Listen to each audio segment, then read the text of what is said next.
Breaking news out of Delray Beach, where police have just announced that Jade Beneby voluntarily went to Miami and was not abducted. This, naturally, a major development in the story that we followed for you all day Tuesday when the 17-year-old claimed she was taken from her school bus stop. News Channel 5's Marissa Bagg was at the news conference, or a news conference that just wrapped up. She begins our live team coverage from the Delray Beach Police Department this evening. Marissa? Shannon, 2 days of investigating this case as an abduction changed quickly when Jade Beneby, police say, gave a confession. Delray Beach police say that the 17-year-old led them down a rabbit hole full of lies that all started with a text message to her mother claiming that she was in the trunk of a car. Now, the search began Tuesday morning when Jade didn't make it to her school bus stop right around 7 o'clock. That is the last place that she was headed. 8 hours later, Florida Department of Law Enforcement officers found her at a motel outside of Miami, safe and sound. Police say that it turns out Jade made up the abduction story. The truth is that she met a young man on the internet Tuesday night and agreed to go with him to Miami. Police pressed Jade in numerous interviews when they found inconsistencies in her story. Today, our detectives confronted her with those inconsistencies, and she admitted that she voluntarily went to Miami and that she voluntarily met an adult male here, went with him to Miami, and there was no abduction.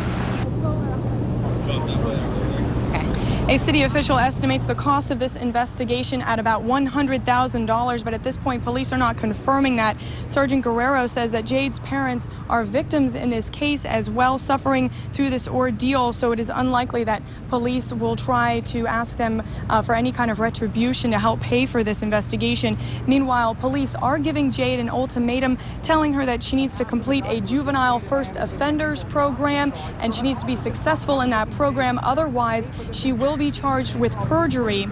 Now, police say they are not angry with Jade at this point, but there is a lesson to be learned here. They understand that the community is upset right now. Lots of people commenting on the Facebook page at this point, but they are asking the community to continue to take these kinds of cases seriously and not judge how they will react in the future based on this one case of crying wolf.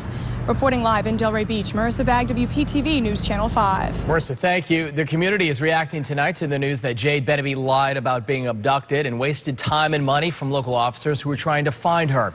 News Channel 5's Rochelle Ritchie continues our live team coverage with that part of the story. Rochelle.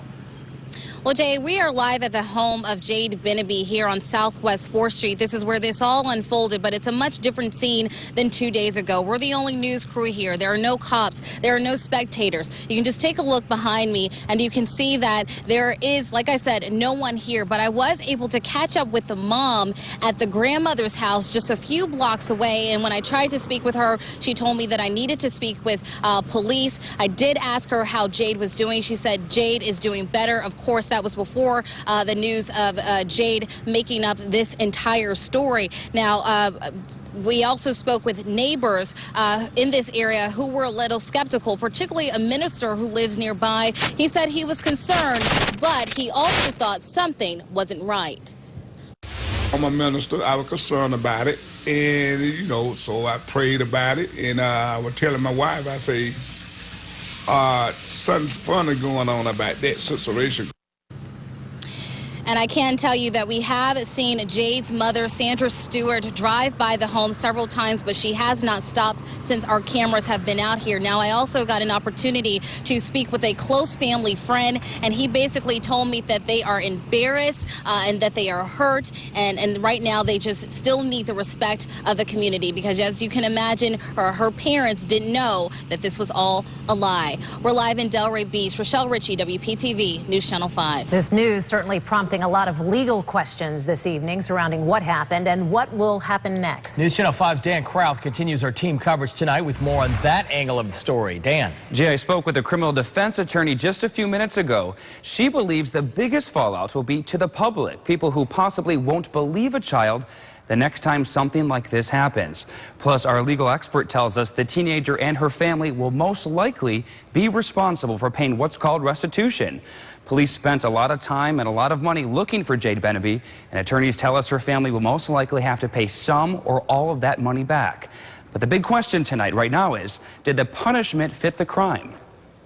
It's a question, but as a criminal defense lawyer, I could say as a first-time offender, this is a 17-year-old teenager who has never been in trouble before, and it sounds like just a terrible judgment on her part, and I think any issues that she may have is really going to be addressed by this resolution.